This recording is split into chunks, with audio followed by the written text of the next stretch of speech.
Saudara Kompas Bisnis masih akan bahas soal perubahan auto reject yang mungkin ini hal yang baru ya, terutama untuk Anda investor yang baru masuk kemarin ketika corona atau istilahnya investor angkatan corona. Nah, bagaimana menyikapi perubahan aturan ini? Pagi ini kami akan berbincang bersama Praska Putrantyo, CEO Advisor.id. Mas Praska, halo selamat pagi. Ya, halo selamat pagi, Mas Kalis. Ini memang belum diterapkan ya, nanti kan baru Ya, diterapkan Juni dan juga nanti September. Tapi tentu ada ya, hal-hal yang harus dicermati oleh para investor, terutama mereka yang baru masuk ketika ARB-nya cuma 7% nih Mas. Nah, apa saja yang harus dicermati? ya. Jadi kalau kita memang hal ini kan tentu sejalan dengan kondisi pasar saham yang sudah kembali normal ya secara tren pergerakan, kondisi ekonomi juga sudah memasuki fase recovery dan juga memang saat ini kendalanya adalah lebih karena kebijakan suku bunga yang tinggi. Tapi secara overall memang secara mobilitas masyarakat sudah cukup normal semua. Nah, di tengah kondisi tersebut kebijakannya memang menurut saya sudah memadai juga ya, dan apa yang harus dicermati oleh investor yang memang waktu itu masuk pada saat aturan ARB khususnya. Kalau saya lihat di sini auto reject auto rejection untuk atas itu atau ARA biasa disingkat, ini tidak ada perubahan sama sekali, hanya saja memang cukup menjadi sorotan adalah ARB. Nah, bagi yang dulunya apa namanya menghadapi ARB-nya adalah -7%, nanti akan berubah bertahap. Tahap satu itu adalah masih asimetris, semua level harga acuan sebesar maksimum -15%. Nanti di tahap 2 di bulan September nanti itu baru simetris ya. Jadi sampai -35%, -25 dan -20% sesuai dengan harga acuan masing-masing. Nah, ini apa yang harus dipersiapkan oleh investor? Tentu saja yang pertama adalah menurut saya tentu kesiapan psikologi pasar. Jadi investor pemula khususnya yang kemarin terbiasa menghadapi ARB di level 7% harus mempelajari atau menyusun rencana trading investasi yang lebih matang dan juga menyusun manajemen cash flow yang lebih kuat ya. Kenapa? Karena tentu saja fluktuasi pasar yang saya lihat di sini dengan apa namanya ARB dan ARA yang bisa dikatakan nanti menuju kepada simetris itu fluktuasinya tentu saja akan lebih besar. Yang kedua, tentu uh, investor juga harus memiliki pengetahuan yang lebih dalam lagi tentang suatu saham sehingga tidak apa namanya terpengaruh oleh fluktuasi jangka pendek atau mungkin masih terjadi dalam satu hari tersebut.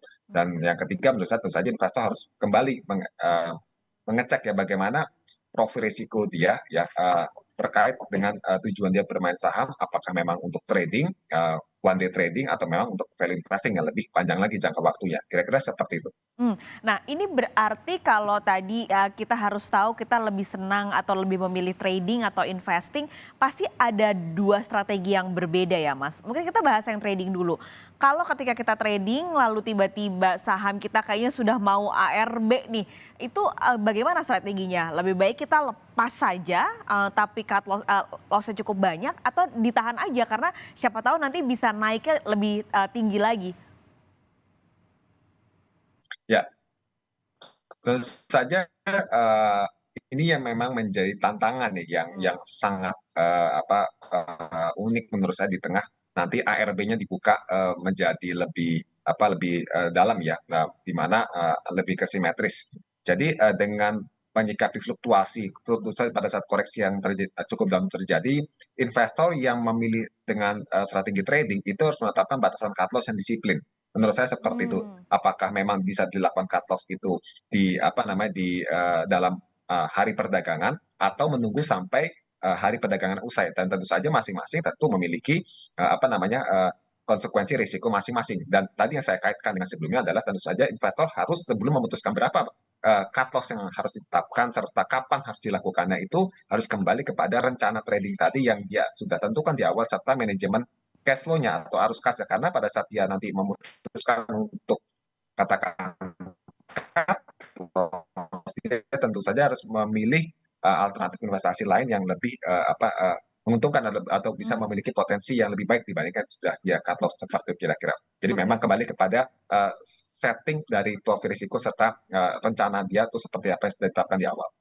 Kalau yang untuk investing apakah akan sama mekanisme dan strateginya?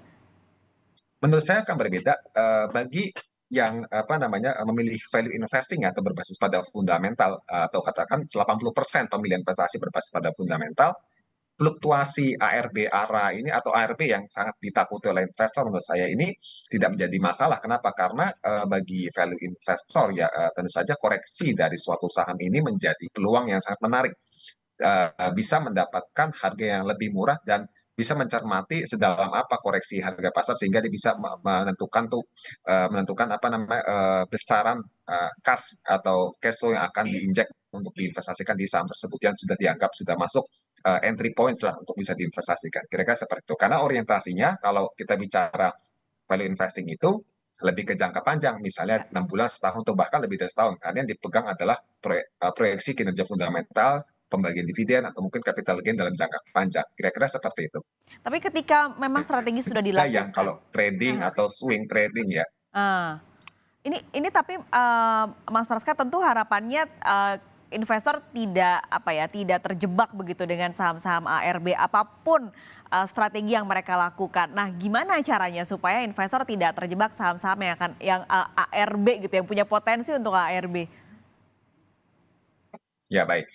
Ini memang menjadi tugas penting bagi investor ya. Yang pertama, investor itu dalam menghadapi nanti kondisi penyesuaian auto rejection yang berubah ya, baik di tahap pertama maupun tahap kedua, ini tentu saja investor sebenarnya memiliki waktu yang lebih banyak untuk mencermati strategi maupun isu-isu di pasar ya. Dan yang terpenting adalah time itu, saya melihat kondisi market keseluruhan, itu investor harus mengenal saham yang mau dibeli itu kayak apa, kondisi fundamentalnya, kemudian rencana bisnisnya, ya kan, kemudian pola-pola tren harga dan pola-pola perdagangan seperti apa, karakter sahamnya secara historikal seperti apa, sehingga investor itu bisa katakan menentukan strategi yang tepat pada saat nanti terjadi fluktuasi pasar di tengah hari seperti itu, dan sekaligus tidak terjebak pada saham-saham yang pada saat mengalami auto rejection itu auto rejectionnya cukup dalam sekali, dan tentu saja kalau kita lihat dari pengalaman sebelum terjadinya COVID ya, ini kan sebenarnya sudah terjadi nih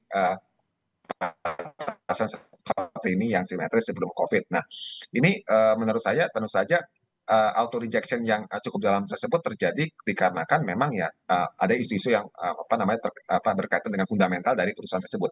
Nah, dan memang biasanya isu-isu tersebut ada hal-hal yang negatif, dan ini yang harus dicermati oleh investor, dipelajari oleh investor apa-apa saja sih berita yang atau isu-isu yang sangat mempengaruhi dari emiten tersebut sehingga investor tidak sampai salah pilih saham yang justru bisa membawa ke auto reject bawah sampai kepada kerugian lebih besar. Dan tadi jangan lupa batasan cut loss itu disiplin harus diterapkan seperti itu. Jadi itu yang penting, jangan lupa disiplin cut loss, tapi juga tetap melihat bagaimana fundamentalnya dan sentimen-sentimen yang mempengaruhi saham-saham tersebut.